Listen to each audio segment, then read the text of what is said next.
नमस्कार। आज का वीडियो का मुख्य विषय है कि मांगलिक दोष परिहार। कैसे ग्रहों के होने से मांगलिक दोष समाप्त हो जाता है। इस विषय पर हम विस्तार पूर्वक चर्चा करेंगे। तो ध्यान से देखिए, मांगलिक दोष परिहार कैसे होता है और कौन से ग्रहों के होने से, जन्म कुंडली में कौन से ग्रहों के होने से मांगलिक दोष समाप्त हो जाता है। ध्यान से देखिए। इससे पहले मेरा आपसे अनुरोध है, यदि यह वीडियो अच्छा लगा हो तो मेरे चैनल को अवश्य सब्सक्राइब करें, लाइक करें, शेयर करें। तो देखिए, मांगलिक दोष क्या है और मांगलिक दोष परिहार कैसे होता है, मांगलिक दोष कैसे समाप्त हो जाता है। तो ध्यान से देखिए, मांगलिक दोष किसे कहते हैं। यदि लग्न में मंगल हो, अर्थात प्रथम स्थान में मंगल हो या चौथे स्थान में मंगल हो या सप्तम स्थान में मंगल हो या अष्टम स्थान में मंगल हो या द्वादश स्थान में मंगल हो। लग्न हुआ 1, चतुर्थ स्थान हुआ 2, सप्तम स्थान हुआ 3, अष्टम स्थान हुआ 4 और द्वादश स्थान हुआ 5। इन 5 भावों में यदि किसी जातक के लग्न बैठा हुआ हो, ऐसे जातक को मांगलिक दोष कहते हैं। होता यह है, यदि ज्ञान अज्ञानवश अगर जन्म पत्री ध्यान से न देखी जाए तो कतिपय अच्छे से अच्छे बने बनाए रिश्ते ऐसे में खराब हो जाते हैं। देखिए, ध्यान पूर्वक देखिए, मांगलिक दोष तो आप समझ गए। 1, 4, 7, 8 और 12, इन भावों में यदि मंगल बैठा हुआ हो, ऐसे जातक को मांगलिक कहते हैं। तो देखिए, इसका परिहार क्या है, मांगलिक दोष समाप्त कैसे होता है। तो यहाँ पर लिखा हुआ है, पहला नियम इस प्रकार से है, यदि लग्न में चतुर्थ स्थान में, सप्तम स्थान में और दसम स्थान में, पहला नियम देखिए ध्यान से, यदि लग्न में चतुर्थ स्थान में, सप्तम स्थान में, दसम स्थान में, अर्थात केंद्र में यदि जो है चंद्रमा या बृहस्पति हो, चंद्रमा या बृहस्पति, बृहस्पति या चंद्रमा यदि किसी जातक के मांगलिक तो हो, मंगल तो हो, चाहे 1 में हो, लग्न में हो, चतुर्थ में हो, सप्तम में हो, अष्टम में हो, द्वादश में हो, यदि इन भावों में मंगल भी हो, ऐसे स्थानों में मंगल बैठा हुआ हो, लेकिन यदि केंद्र में बृहस्पति या चंद्रमा बैठा हुआ हो, या तो बृहस्पति बैठा हुआ हो और या तो चंद्रमा बैठा हुआ हो, तो ऐसे चाहे कहीं भी बैठा हुआ हो,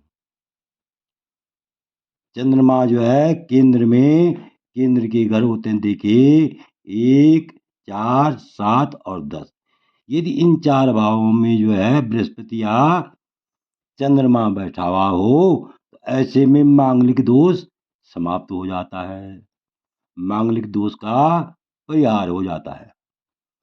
और दूसरा नियम यह है, कि यदि इस प्रकार से शास्त्रों में उल्लेख मिलता है,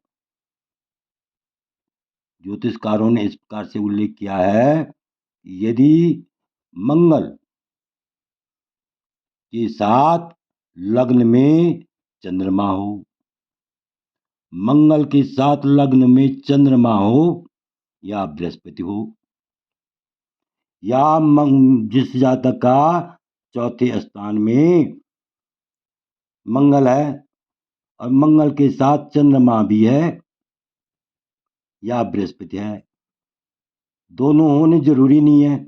यदि दोनों हो गए तो और उत्तम हो जाता है। तो यदि जो है चौथे स्थान में मंगल बैठा हुआ हो और उसके साथ बृहस्पति हो या चंद्रमा हो, इसी प्रकार यदि सप्तम स्थान में मंगल बैठा हुआ हो और उसी के साथ बृहस्पति या चंद्रमा बैठा हुआ हो, इसी प्रकार यदि अष्टम स्थान में मंगल हो और मंगल के साथ चंद्रमा बैठा हुआ हो या बृहस्पति बैठा हुआ हो, इसी प्रकार द्वादश स्थान में यदि मंगल है और मंगल के साथ बृहस्पति या चंद्रमा बैठा हुआ हो, तो ऐसे में मांगलिक दोष समाप्त हो जाता है। इस प्रकार से मांगलिक दोष परिहार हो जाता है। तो स्पष्ट आपके लिए स्पष्ट करने के लिए, ताकि आप भली बात समझ सकें, यहाँ पर जो है ये लग्न,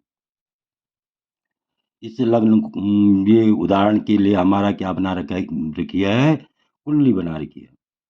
तो इससे आप और अच्छी ढंग से समझ सकते हैं। तो देखिए, पहला नियम क्या है, मांगलिक किसे कहते हैं, 1, 4, 7, 8 और द्वादश, इन भावों में यदि मंगल बैठा हुआ हो तो ऐसा जातक मांगलिक होता है। ये जरूरी नहीं, यहाँ पर जो है हमने जो है मेष लग्न की कुंडली से समझा रहे हैं, कोई जरूरी नहीं। मेष लग्न हो, वृक लग्न हो, मिथुन हो, यहाँ पर कोई भी अंक हो, मिथुन लग्न हो, कर्क लग्न हो, सिंह हो, कन्या हो, तुला हो, वृश्चिक हो, धन हो, मकर हो, कुंभ हो, मीन हो, कोई भी लग्न कोई भी हो, लेकिन भाव तो ये यही होते हैं, 1, 1, 4। चाहे यहाँ पर 8 है चाहे 7 है, तो ये लग्न होगा, पहला भाव होगा, ये चौथा होगा, ये सातवां होगा, ये अष्टम होगा और ये द्वादश होगा। तो इस प्रकार से पहला नियम ये है कि यदि मंगल कहीं भी बैठा हुआ हो, इन भावों में कहीं भी बैठा हुआ हो, और चंद्रमा या बृहस्पति केंद्र में हो, केंद्र किसे कहते हैं, लग्न, चतुर्थ स्थान, सप्तम स्थान और दसम स्थान, इन स्थानों में बृहस्पति या चंद्रमा बैठा, तो ऐसे जातक का मांगलिक दोष समाप्त हो जाता है, मांगलिक दोष नगण्य रहता है। और दूसरा नियम यह है, यदि मंगल के साथ इन मांगलिक घरों में बृहस्पति बैठा हुआ हो या चंद्रमा बैठा हुआ हो, मंगल के साथ लग्न में यदि मंगल हो, उसके साथ बृहस्पति या चंद्रमा हो, ऐसे में भी मांगलिक दोष समाप्त हो जाता है। इसी प्रकार यदि चौथे स्थान में मंगल हो, चतुर्थ भाव में मंगल हो और उसके साथ चंद्रमा या बृहस्पति बैठा हुआ हो, तो ऐसे में मांगलिक दोष नगण्य हो जाता है, मांगलिक दोष समाप्त हो जाता है। इसी प्रकार यदि सप्तम स्थान में मंगल बैठा हुआ हो, उसके साथ बृहस्पति या चंद्रमा बैठा हुआ हो, ऐसे में मांगलिक दोष समाप्त हो जाता है। इसी प्रकार यदि अष्टम स्थान में मंगल बैठा हुआ हो और उसके साथ बृहस्पति या चंद्रमा बैठा हुआ हो, तो मांगलिक दोष समाप्त हो जाता है। इसी प्रकार द्वादश स्थान में यदि मंगल बैठा हुआ हो, उसके साथ बृहस्पति या चंद्रमा बैठा हुआ हो, ऐसे में भी मांगलिक दोष समाप्त हो जाता है। इस प्रकार से आशा है कि आप भली भांति समझ गए होंगे। यदि आपको यह वीडियो अच्छा लगा हो तो मेरे चैनल को अवश्य सब्सक्राइब करें, लाइक करें, शेयर करें। वीडियो देखने के लिए आप लोगों का बहुत बहुत धन्यवाद।